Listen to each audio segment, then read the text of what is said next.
Hey, Todd Brown here. Just got off with Eric Balance on the Resilient Minds podcast. Man, was it jam packed. We talked about marketing, growing your business, positioning, breaking through ceilings, and more. You don't want to miss this episode.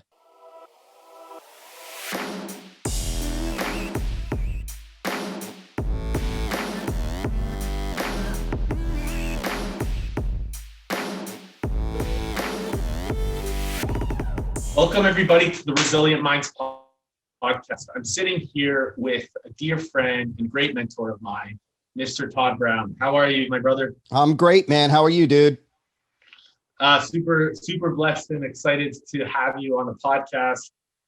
It's been a long time coming, and I really just want to first and foremost appreciate and thank you for taking the time. And really, I'm just excited to dive deep into your brilliant brain, especially, since we've had the time to spend so much together prior to this, and now spending a little bit of time really extrapolating your brilliance and really seeing inside of Mrs. Todd Brown. So I just want to say thank you. Thank you. I appreciate you. And I'm excited. Ditto, brother. My pleasure, my honor to be here, man. And I'm excited to dive into whatever you want to talk about today.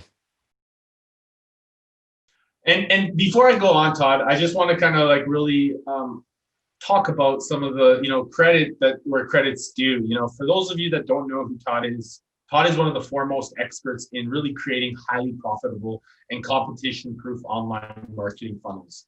Through his unique methodologies, such as the E5 method and the SIN offers, Todd is direct response marketing expert and a big mentor of mine. He's been in the trenches for years. He's worked with some of the top entrepreneurs and business minds in business today. From Rich Sheffron, Jay Abraham, Clayton Makepeace, John Carlton, and so many more. He's got clients in over 33 different countries, operating in over 65 different mass and niche markets. It's been said that Todd has helped his students engineer more 6- and 7-figure funnels than any other expert online today, which is why you guys know I'm trying to learn so much from the man. His list of coaching students, which is again, having the privilege of being one of them, consulting clients and subscribers, reads like a who's who of A-list entrepreneurs. His agency has created the promotions behind some of the biggest direct response marketers and companies online today, including Agora. And through his books like How to Find a Big Marketing Idea, Unconverted, 5X Your Sales, these books have really helped entrepreneurs from all around the globe differentiate themselves in a unique and sophisticated manner in crowded markets to generate more leads, sales, and revenue with their marketing funnels today. So again, a big welcome and a warm welcome to you, my brother. That makes me sound so much better than what I am. And so I appreciate the amazing introduction. Hopefully I don't let anybody down with what it is that we're going to talk about. Dude, it's always, you're always so humble, and the humility is ever so present with you. And I just want to honor that, because I think it's a really powerful presence that you bring to the table. And I always talk within the Resilient Minds community about how our experiences, which I talk about our X factors, have really contributed to our big why, our big purpose. So touching on some of this, which I believe you eat a big piece of humble pie at some point in your journey, I believe, because you come with such humility, but also such brilliance, certainty, and tenacity to the marketplace. So what has this resilience allowed you to be created, where you've been so willing to show up with certainty? And maybe there's been a defining moment. And what has that looked like for you as you've been able to really uncover this why to becoming and are one of these legends that continues to be in the making? Great question, man. A deep question. I think, first and foremost, I think number one, growing up, going through school, I was a terrible student. I didn't do well. Like, I was thrilled if I got C's, if I passed. I almost didn't graduate from high school. Like when I was in high school, my aim, like a knucklehead, was to never bring books home. When I couldn't get into any college, so I had to go to community school. And then it took me 3 years to get a 2-year degree from community school. And then I transferred to a state school. It took me another 3 years to wind up with a 4-year degree. And I share all of that because, regardless of the reputation and position that I'm blessed to have today, I bring nothing special to the table. I really don't. And so, and that's not, fake humility. I don't bring anything special to the table. And so I recognize that learning marketing, learning conversions, learning how to set up campaigns, these are all learnable skills. It's not a talent. It's not like something that you're born with. It's not like, singing or maybe dancing, right? These are all learnable skills. And so I know that anybody and everybody can achieve what it is that I've been able to achieve, and a lot more than what it is that I've been able to achieve. And so that's something that, I've never forgotten. I also recognize, man, for what it's worth, that, no matter how successful you become, no matter how much money you make, no matter how big your tribe gets, you will continue to have issues, problems, obstacles, points of friction that you need to overcome. The only difference between those issues, those problems, those obstacles, right? They're just different from they're just different from the problems, the obstacles, the issues, the friction points that you have when you're starting off and trying to grow. And so, this idea that, everything becomes, rainbows, unicorns, and candy, it just doesn't exist. And so because I experienced that myself, and because I've seen inside most of the biggest entrepreneurial businesses online today, I know the reality, right? I know what's on social media, and I know the reality. And so, it just helps me to keep things in the right perspective. As it relates to, what was there a defining moment in my journey that allowed me to become this, whatever, this expert? Number one, I didn't start off wanting to become some well-known expert. I just started off, I started off with direct response 2 decades ago, just wanting to generate an extra $1,000 a week. To me, $1,000 a week that I could just spend and enjoy back then was a total game changer for me. And I was always an action taker, right? I never let fear of failure, fear of embarrassment, fear of making a mistake, fear of, flubbing on something stop me from taking action. And so I was and am a voracious, reader, student to this very day. I spend a lot of money learning, growing, and at the same time, I've always been an action taker. And those two things together are what allow you to grow, right? Are what allow you to evolve, to transform, to change. And over time, as you gain more and more experience, through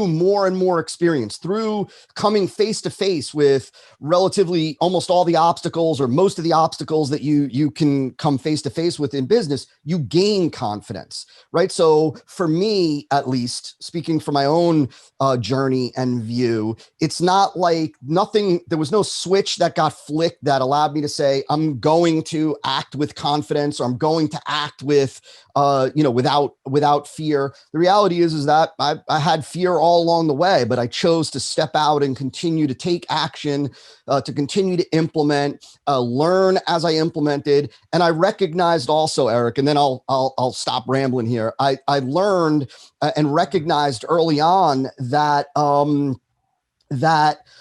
look, I knew that if others were able to do it, that there's no reason why I couldn't do it. And so I knew that if I launched something, if I did something, if I created something and it didn't pan out, there was something that I could learn from that to improve upon next time. And as long as I was willing to continue to take a step forward, despite how afraid I was, or despite the doubt, if I continued to take steps forward, I would eventually learn what I needed to learn to be able to do what I needed to be able to do. And that's exactly what happened. Todd, I wanted to touch on something that you really like the execution side of things, along with the voracious like willingness to be hungry and like learn.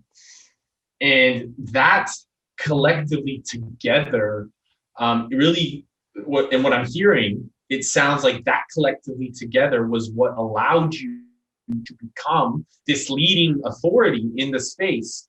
And it's that continuous and never-ending improvements that allowed this hunger to want to keep growing, and therefore allowing you to step into that authoritative presence that you knew first in your heart and in your head that you were going to do and achieve, and then it came up and showed up for you. Am I hearing that correct?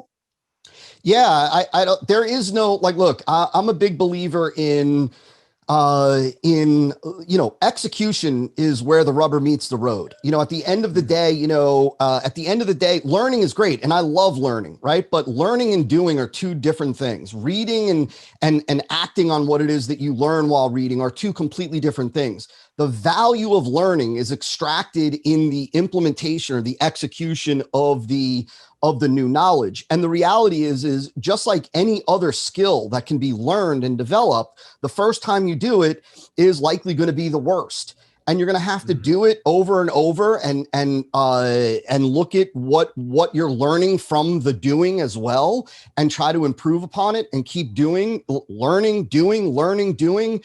And that's how you will develop the skill. You can't become a great golfer by simply reading about golf or watching golf videos or watching golf on TV. You may intellectually understand everything, right? There are a lot of people out there that intellectually they understand marketing, right? Intellectually they get it. They can explain it, they can talk about it, but the ability to do it, to actually implement it and get results, is a totally separate thing. That only comes about through execution and recognizing and be willing to accept that up front early on, it's not going to be good. People look at me, they'll see, you got the chance to experience it. It's kind of, it's humbling. It's strange to me all at the same time when people see me on our coaching calls, when I'll pull up copy and then I'll just edit it on the fly, rip it apart, rewrite some stuff on the fly. And people are like, you are a wizard. You are a genius at this. It's not that I'm a genius at it. It's not that I'm a wizard at it. It's that I've done it for so long and so many times that things, you see things differently. You spot gaps immediately. You understand, right? What something should be and shouldn't be, and how to fix it, how to tweak it. When you've done it enough times, it becomes a secondary language, but that only happens through the execution. It's just like with, you and I have talked about writing copy. And what most people, when they ask, how do I get good at writing marketing copy? How do I get better at that?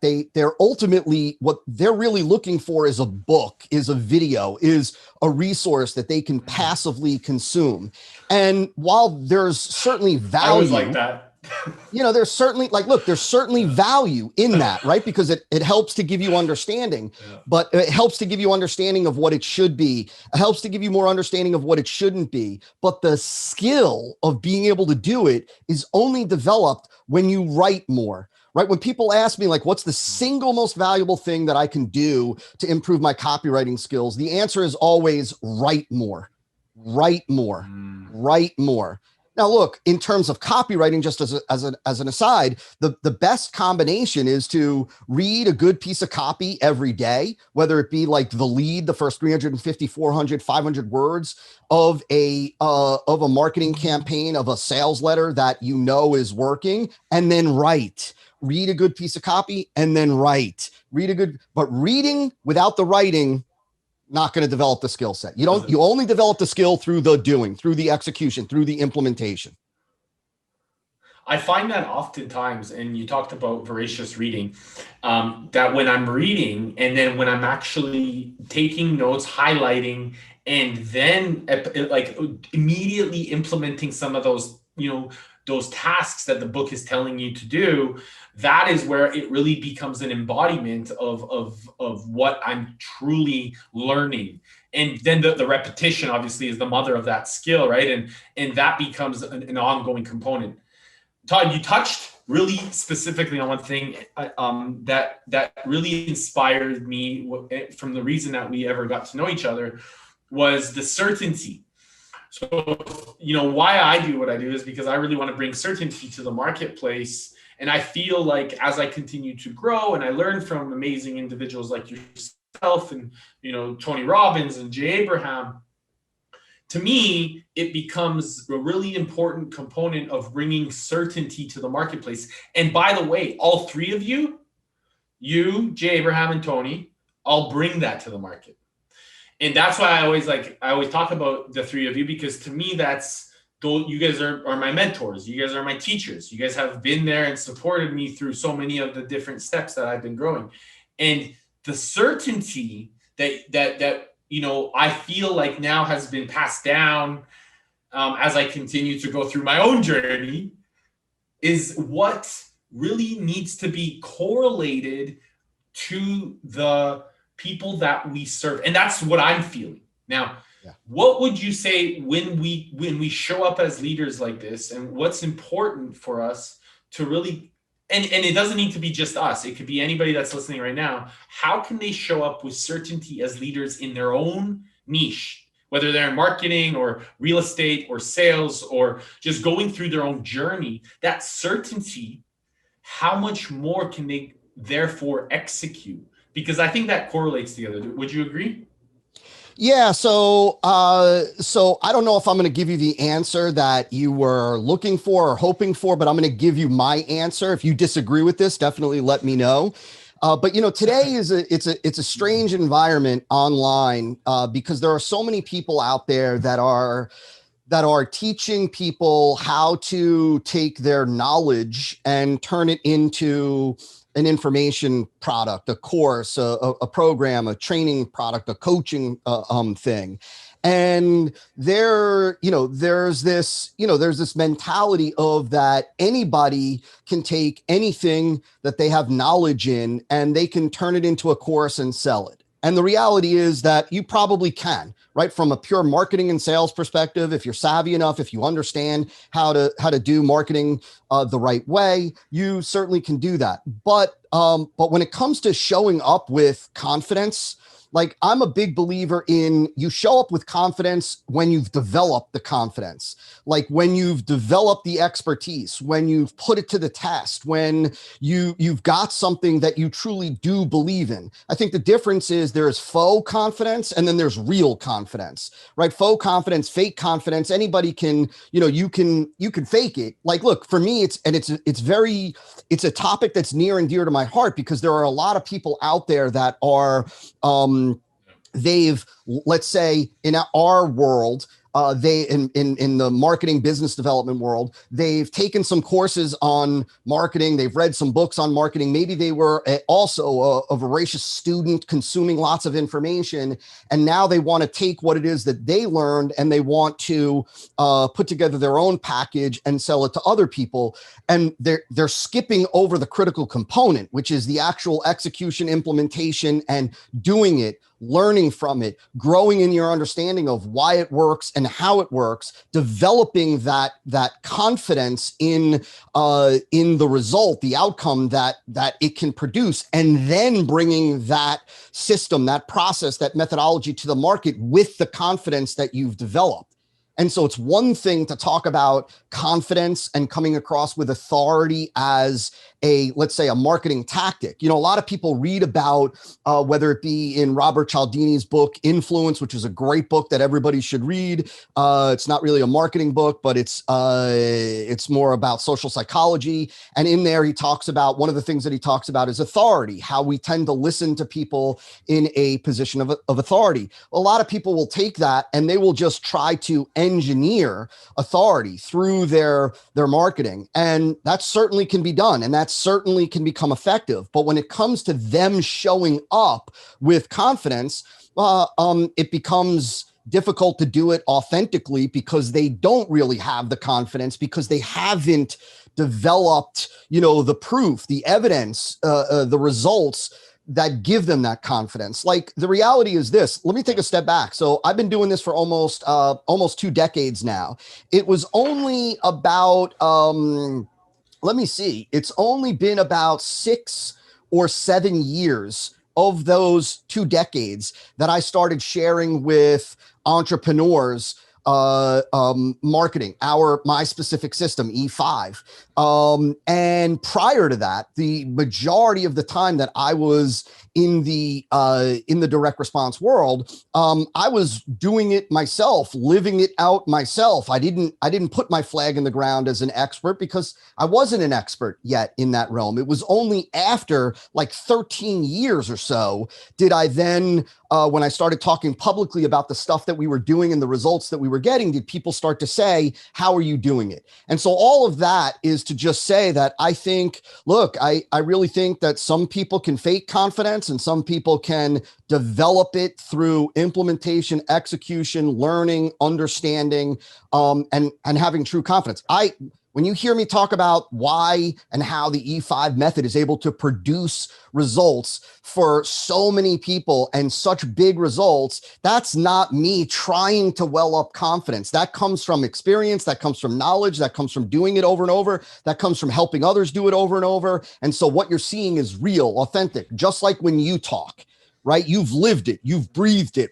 Your ability to help people break free, break through ceilings, experience whole new levels of success. That's because you've lived it. You've done it. You eat it. You sleep it. You've seen it time and time again. You've experienced it. So when that confidence, when you exude that confidence, that's real. That's from the core of what you've done. Does that make sense, man? Absolutely, Todd. And, I think that was a massive breakthrough for me, even working with you and helping me break through to understanding how business nirvana or the MRR method really is able to execute and help more individuals based off of you guiding me through that process, right? You guiding me through that. And like, I don't have even close to 2 decades of experience, but the power is that I would say I have a guide that has 2 decades of experience guiding me and showing me the path regularly, what I need to do to go out there and create the best version of business nirvana, of the MRR method, how I can continue to pass that down. And that's no different, than any of my other, like, it's about having that support. And I find, because I have the ability to learn from great minds like yourself, it gives me the confidence to then go out there and execute a lot faster instead of waiting the 2 decades, because now I have support from amazing brilliance like you. Yeah, I tell you what, you certainly, you don't need the 2 decades, throw that out the window, right? That was just my journey, right? Early on, I think number one, early on, I didn't have a mentor for lots of years. It was only until I had spent a lot of years doing a lot of direct response stuff that I ended up getting a mentor. My first, I think one of my earliest mentors was Rich Sheffrin, then Mark Ford, right? And so for some people that are, fast learners that are a lot sharper than me, that journey could be 2 years. That journey could be a year. So it's not about like the length of time. It's not about just because one person has 2 decades of experience and one person has 2 years of experience doesn't mean that one is better than the other. It's just that what I'm really trying to say is that have a reason for the confidence, right? Like, instead of folks just trying to convey confidence, which is one thing, right? Instead of trying to put on a veneer of confidence, have a reason for that confidence through your learning, through your growth, through your experience, through your mentors or mentorship. And whether it takes, months, years, makes no difference to me. It's just, I want people to really, I want that confidence to come from a place of authenticity, right? I want it to be real, Yes. and I want it to be based on something, not just what I need to project to the marketplace to make sales. Integrity, 100% integrity, being in alignment and congruent. And like, I find that the more that I'm on this journey and the more that, I discover, and you talked about it too, is like, you see the, what's that saying? It's like, the creme of the creme will always rise to the top. The Yeah. shit will figure itself out. You know what I mean? Yeah. And it really is like a beautiful experience and journey. And I find that so many people go on this journey of business and like really striving to build their marketing. If somebody is right now in their presence of really building their business or looking to starting to market, and they're in their beginning stages, what would you tell them today? Wow. That is a heavy question. So I would tell them, somebody that is starting to starting their business, they're just coming into this world. Number one, and if I'm going down the wrong path, you tell me and pull me back in. Number one, I would tell them, right, that marketing is the lifeblood of their business.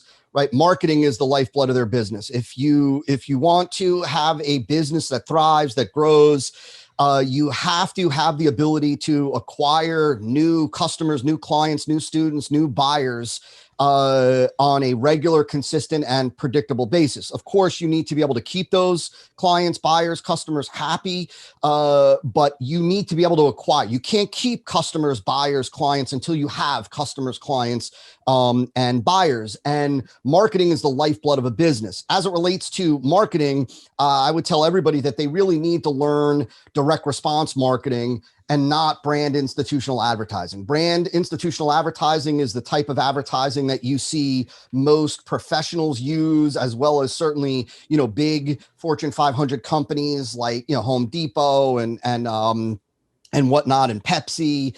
The difference between direct response and brand institutional advertising is direct response is designed to elicit a response, right? It's designed to get a yes or no. And direct response allows us, it's all trackable, it's all quantifiable. It allows us to hold every dollar accountable for producing a certain amount of ROI. It's where every small business owner and operator should certainly operate. So the number one skill that a new entrepreneur or an entrepreneur in the startup phase can learn or bring onto their team is somebody that understands how to use direct response marketing to acquire new buyers. The last thing that I'll say, just very big picture perspective with this, is that the number one priority for every new business, for every new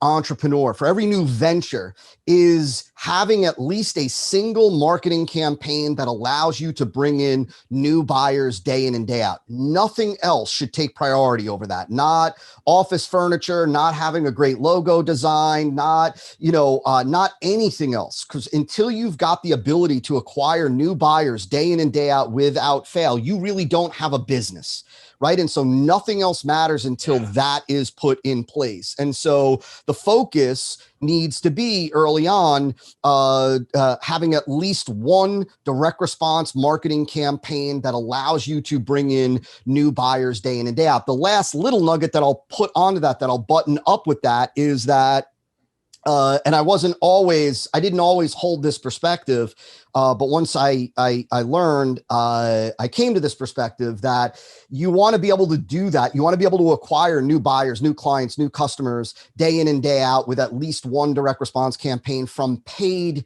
media, meaning from advertising, whether that's advertising online, advertising offline. And the reason for that is that it is controllable, meaning you've got complete control over it. You can turn, you can open the faucet, you can close the faucet. Everything is trackable. So we can track if we're getting traffic from, like, we want to get traffic from YouTube or from Facebook or from Google or from Instagram or whatever. We can track everything down to the source, which means that we can hold it accountable. We can see which sources of traffic are producing the most profit, which are producing the least profit. We can trim here, we can open up or scale here, and it gives you as an entrepreneur control. See, things like, people talk about, well, why wouldn't I get search engine rankings and get listed in the top of Google? There's nothing wrong with that. In fact, you can get a tremendous amount of traffic from having the top Google listing with a particular keyword term. But the main issue is that you don't have control over that, meaning tomorrow Google can change their algorithm and you could go from the top spot to number 11. And if that is the traffic source that you are relying on, your traffic evaporates overnight. You also have no way of scaling that up, meaning even if you've got the number one listing in Google, you're only going to get so many clicks based on the amount of searches. So it's a passive type of thing. You have no control. If the amount of searches goes down, the amount of clicks you get goes down, the amount of traffic you get goes down, the amount of sales you get goes down, right? If the algorithm changes overnight, gone, right? Like, so the point is that you don't have control in those arenas. You have maximum complete control in when you are able to buy media, buy advertising, which drives people into your first direct response campaign that is there to acquire new buyers, new clients, new students, et cetera. Todd, I want to drop into that real powerfully, real quick, because I know the paid ads, the paid advertising methodology is really powerful. And you touch on something I think that is really valuable to add here about the person that's willing to pay the most for a client is the person that wins. Do you mind elaborating a little bit on that? Because I think that that's so tremendous, so valuable that anybody that's listening right now just needs to listen up, real profound. Yeah. And so hopefully we don't scare off too many people. But so one of the most valuable lessons that I learned about really scaling a business, growing a business, and growing a business big and growing a business rapidly is this idea that, right, goes back to using paid traffic, using what's called media buying, paid traffic, online advertising, all the same thing, just a different name, that we're really investors. Like, as entrepreneurs that are acquiring new buyers, we are really just investors. We're investing in the acquisition of assets. Those assets happen to be customers or clients or students, subscribers, whatever it may be. Those assets have a value today, meaning, right, if we acquire a customer today or a number of customers today, there's an average value, an average amount of money that those buyers, new clients, new students spend today. And then there is also a future value to that asset. That future value is based on, right, how many purchases they make in the future. For reference, in the world of direct response, in the world of direct marketing, we refer to that first transaction, the marketing that turns a prospect into a buyer, as the front end. Its front end is all the marketing that we do to turn a prospect into a buyer. It produces that first transaction, and that first transaction has an average value, right? Like if you drive 100 people into a marketing campaign and you get 10 sales from that, there's an average amount of money that each of those 10 people spent with you. We would take the amount of sales, we would divide it by 10 people, and we would see the average amount that customer is worth to you on day 0 to today. Back end marketing is all the marketing that we do with existing customers, clients, buyers. And the back end is all about delivering additional value through additional transactions. So the back end is all the marketing that goes out to existing customers, clients, and that is designed to produce the second, the third, the fourth, the fifth, the sixth transaction, and so on. And so the thing to understand is that when you recognize that you're just an investor, this is a game of psychology, communication, and arithmetic. That is what direct response is all about. Psychology, communication, and arithmetic. Psychology of what? Psychology of the prospect. What do they want? What do they feel? What do they want more of in their life? What do they want less of in their life? What's the problem that they have that we can solve, whether it be a pain point or whether it be a gap, an unfulfilled desire or need, right? So there's psychology. Then it's communication. Communication is, what do we say? How do we communicate in a way that shows prospects that we've got the best solution compared to any other option, compared to any other method, system, process, product, service out there to bring them from where they are now to where they want to be, to alleviate their problem, right? That how do we communicate so that we show them that what we've got is the superior choice for them? And then it's arithmetic, it's math. This is the investor portion. This is recognizing that there is we're acquiring assets. They've got a value today and they've got a future value. What that brings us to your question. So what that means is that, and over time, the thing to understand is this, and I don't want to get too deep here because I don't want to scare anybody. Maybe we do a follow-up about this in the future. But the reality is that the longer you are in business and the more clients, customers you generate, the more reliable your metrics, your data become. Meaning that, right, if we generate lots and lots of customers through a particular campaign from a particular traffic source, we're going to know what the average amount of money is that customer spends, that the average customer spends with us the day that they become a customer. That number becomes reliable, meaning, right, if we generate 10,000 customers and on average, those customers spend $100 with us on day zero, well, we should feel confident knowing that the next 1,000 coming from the same traffic source, going through the same campaign, are going to spend right around, $100 also.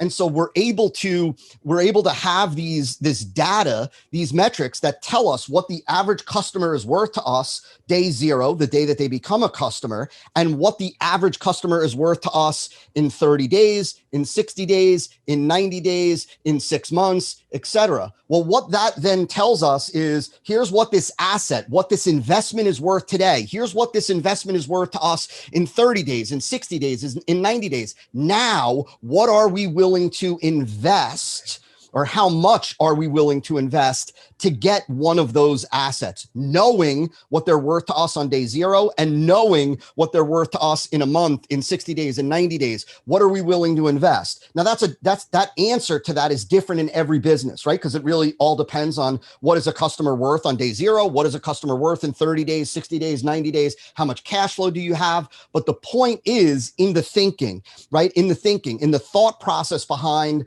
right? There's an asset, and what am I willing to spend to get that asset? Now, you had asked me, you said, because you've heard me talk about this numerous times. Well, so, right, the person who's willing to spend the most is going to win the game. The person who's willing to spend the most and who can spend the most, right, is going to find it easiest to acquire people. Well, just think about it like this. Think about it if you were investing in a piece of real estate, right? A piece of real estate based on what the value of that real estate is today and what you believe in that case, what the value is going to be in the future. Right? Well, who is going to have the easier time buying properties? The person who's only willing to put up or can only afford 50 grand, the person who can afford 150 grand, or the person who's willing to put up 500 grand to get that same property? Who's going to have the easier time? Right? Well, the person who's willing to put up more money has the advantage, right? The person and in the entrepreneurial space, always. in the marketing world, right? If I can spend more than you, if I could spend double what you can spend, well, I can use traffic channels that may be too expensive for you. My marketing could be half as effective as yours is in terms of conversion rate, and I can still afford to spend, right? So what I'm able to do, what I'm able to use, it gets slanted in my favor. The more you're willing to invest to acquire that asset, which is a buyer. Make sense? I love it. Absolutely. So much value there. And I think that for me, it was like a big eye opener, and especially like as I built MR, and Business Nirvana, I really understood that retention side of it was so powerful in really understanding how creating that customer lifetime value was so connected to really it's not just about the client acquisition, but also how can we retain them and provide more value on the back end, which is what, you really helped me see and identify with when we were building out, business nirvana, essentially, right? Like this is the gift. Yeah. Well, that's why, like what you are a pro at and what you teach people how to do is so enormously valuable, because you're absolutely spot on. So look, and I don't want people to think that I'm contradicting what it is that I said earlier, but I want you to get this, right? So there is no retention until you have acquisition. Right? You have to acquire a customer in order to retain a customer. Retaining a customer is infinitely easier than acquiring a customer. Acquiring a customer is typically the most expensive activity there is in any business. Most business owners just don't realize it because they're not tracking it, because they're not using direct response, or they're just not tracking it properly.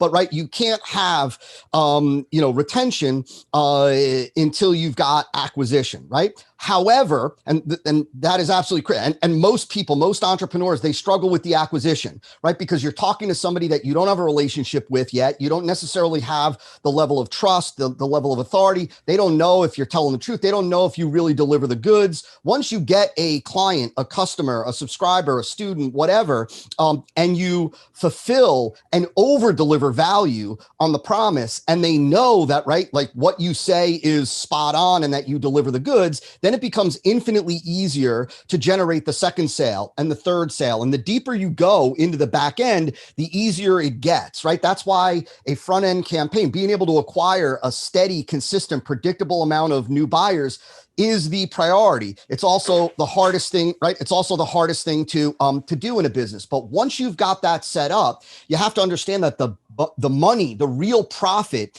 in the business is on the back end, because the back end is what produces the second transaction, the third transaction, the fourth transaction, the fifth transaction, the sixth transaction. And so just in this context alone, Eric, right, it's important to understand that, well, how does that retention, how does that keeping people around by delivering and over delivering value, how does that help with acquisition? Well, that helps with acquisition because think about it from an investor's perspective. The longer they stick around with you, the longer they invest in your product, your services, et cetera, the more they become worth to you. That's lifetime value, right? The more a customer, a client, a student becomes worth to you. Well, the more that they are worth to you, the more you can afford to spend or invest to get that asset, right? If you were acquiring a piece of real estate and that real estate would put, let's say, $1,000 in your pocket today, let's just say, would put $1,000 in your pocket today, and then in 6 months, that piece of real estate was going to be worth 50 grand. Right. Now let's compare that to another piece of real estate, maybe very similar to that, or a different scenario where you're acquiring that piece of real estate. It puts the $1,000 in your pocket today, just like the first example or the first one did. But now in 6 months, it's worth 300 grand.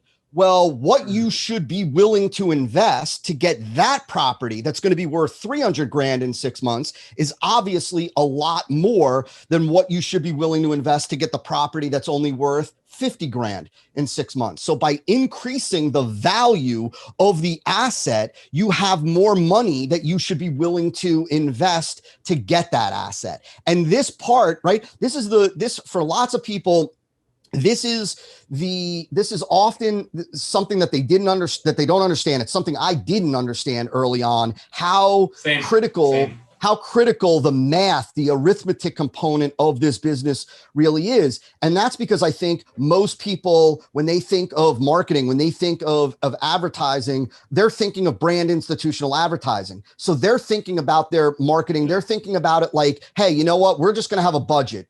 We're only willing to spend 10 grand a month on marketing advertising, because they look at it as an expense, right? Because they're not tracking it, because they don't really know what the ROI is. So they say, hey, I'm only willing to spend 10 grand, and they're not thinking front end, back end. They're just thinking, right, I want to generate a certain amount of profit on every transaction. It's completely different from the way the most successful businesses that are using direct response grow quickly, grow big, because in here, it's all about acquiring assets. assets. It's all about what can I afford to invest to acquire that asset today. And the entrepreneur, you line up competitors, the entrepreneur, all else being equal, the entrepreneur that can afford to spend the most to get a new buyer will win.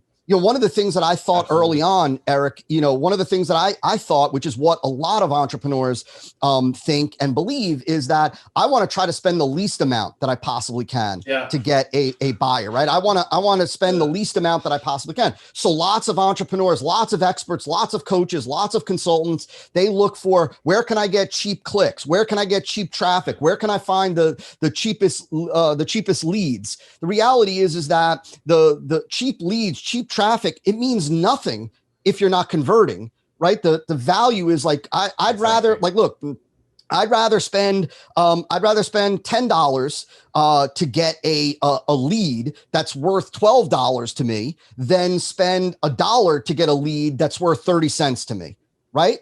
So it's not about cheap clicks. It's not about cheap traffic. It's not about cheap leads. It's about understanding the value of a visitor, the value of a lead, the value of a buyer. You're acquiring assets. And so as an investor, you got to just think about, right? Makes sense? Yeah, no, the one thing that I told you that comes to mind is like, if you can't measure it, you won't be able to manage it. And it's like, it gives us this understanding where we can really make educated decisions based off of arithmetic. And that comes in any as investors, right? If we think of that in like our marketing, well, guess what? Now we can make really smart and intellectual decisions that will allow us to create more of, that lifetime value, or serve our clientele and, our campaigns, whichever way we need to really execute and create more leverage. So well said. Well said. Let me add one thing to that, Eric. One thing, and you're so spot on, man. You are spot on. And like we talked about this. You heard me teaching this and training on this. The idea, like, look, what most people think of, what most entrepreneurs think of when they're starting out and they're thinking of marketing, advertising, they're thinking of this creative endeavor. And while there is creativity, a level of creativity in direct response marketing when it's done correctly, we're not forced to make decisions subjectively. Subjective decisions are like, what do you think? What do you feel? What do you assume? It's guessing. It's based on what you believe, what you like, kind of, right? It's subjective, right? If you ask somebody else, what do you think it should be? They might give you a completely different answer. The beauty with direct response is that we don't have to make our decisions subjectively. We can make our decisions objectively because we've got metrics, we've got data. And so we don't have to guess whether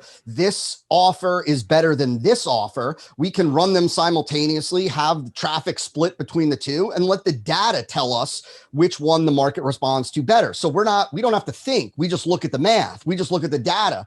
We look at the metrics, and we let the metrics tell us, well, this is doing better than this. Therefore, let's get rid of this and run this. We wonder which headline or which idea is going to get the best traction. Test it. You don't have to wonder. It's not based on what you think, what you believe, what you hope, what you assume, not in the direct response world, because everything is trackable. Everything is measurable because we've got numbers attached to everything. We're able to just let the numbers tell us what's going on, what's working, what's not working, where we need to focus our attention, and so on. And so I hope that makes sense, man, for everybody. Hope we didn't scare anybody off. No, I think we definitely added tremendous value. Absolutely. Todd, I want to really respect your time. And I also, before we go, I just wanted to ask you really specifically, you've given us such a profound path to success. What do you feel? What do you see? What do you understand? What could be one reason why people would fail? Yeah. It's a great question, man. I'll tell you, there's a number of reasons, but the biggie is what we really talked about early on. And I know that this is going to sound strange. It's going to sound crazy. But the main reason why people fail is they don't execute enough. And what I mean by that is that they either are in perpetual information acquisition mode, where they're like, let me just learn more. Let me learn more. Let me buy more courses. Let me buy more programs. Let me buy more books, learn, implement a little, learn, implement a little.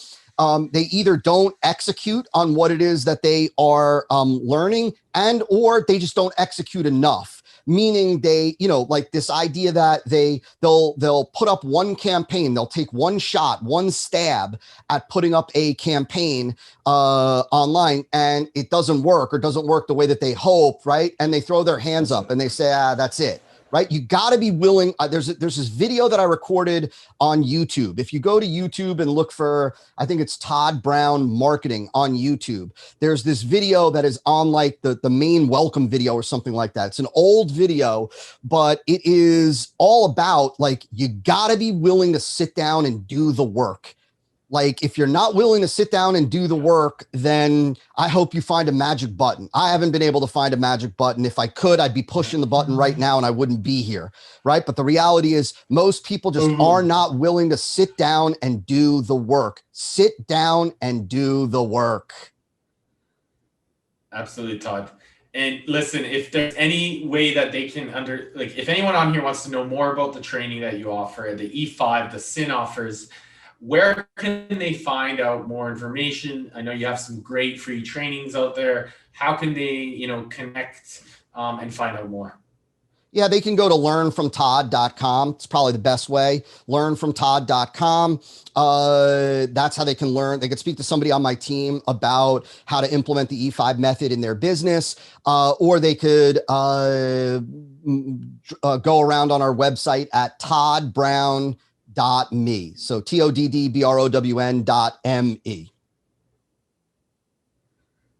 Amazing. And I'll put those into the show notes too. So if anybody's driving or they can click on it later. So last question for you, brother.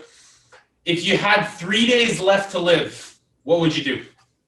I would be with my family and I would pray. That's it. I would be with my family and I would pray. That's it. Core purpose, it's that divine connection, brother, to our creator. I appreciate you. Any final words, any final things that you want to share, my friend? It'd be, I just want to first, before you do, say I appreciate you. I have massive love and tremendous respect for you. You're a great mentor, and I really, I consider you a dear friend now. And I'm super inspired and thankful that, I have you here to guide me. And I'm excited to continue to be on this path together. I know that, we get to serve alongside each other, and just thank you, man. I appreciate that. I would just finish with something that I'm sure they hear from you on a regular basis. It's going to sound odd coming from somebody that's in the business development, business growth, marketing arena. But if there was one thing that I would say is just do good. Like do some good, do good. And I'm not saying, have a non-profit, do good. Like if you're going to sell something, be proud of it. Right? Be proud of it. Find something that has a positive impact on people. Like, add value to the marketplace. Be a beacon of light in your marketplace. Somebody that they can trust. Somebody that isn't going to pull any shenanigans, isn't going to look for the fast buck. Play the long game, do good, add value. You can be extraordinarily successful without ever touching any of the icky, sleazy, slimy tactics, by truly bringing value, by truly putting your tribe, the people that you serve. And I love that you use that word, Eric, that you serve, putting them up. Like every decision that you make should be, is this in their best interest? Is this helping move them along? Not will this sell? Not does this seem cool? Not will they buy it? But like, how can I help? How can I add value? How can I add good? How can I pour into other people and leave them feeling significantly better about themselves when they're done with this interaction, regardless of whether it's a video, a live webinar, a marketing thing, a call, or certainly a paid product or service. And so that's my final piece of advice. Appreciate you, Todd. Final. Everybody, you guys have to go check out Todd. Go follow him on Instagram. Go like, go comment. If you're on this, take a screenshot, post us on Instagram, and we'll share it. Bless you, brother. I appreciate you. We'll talk soon. You too, pal.